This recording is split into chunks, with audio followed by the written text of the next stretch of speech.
লে এসব করতে পারে। দেখেন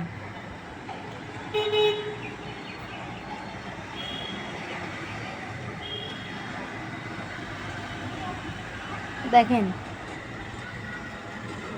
জুতা দিয়ে পানি সেচতেছে, দেখছেন অবস্থা কি? দেখেন মাছ খুঁজবে তারা এই জায়গায়, ওই যে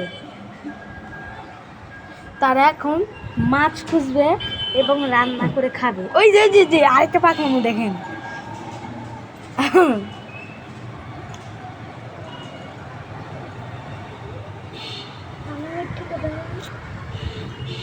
গাইস দেখতে পাচ্ছেন অবস্থা, এই হলো আশপাশের অবস্থা। আর ওই দিকে আমার বন্ধুরা, ওই দেখেন বাচ্চা কাচ্চারা যা করতেছে। আচ্ছা থাক, আজকে ভিডিও এইটুকুই।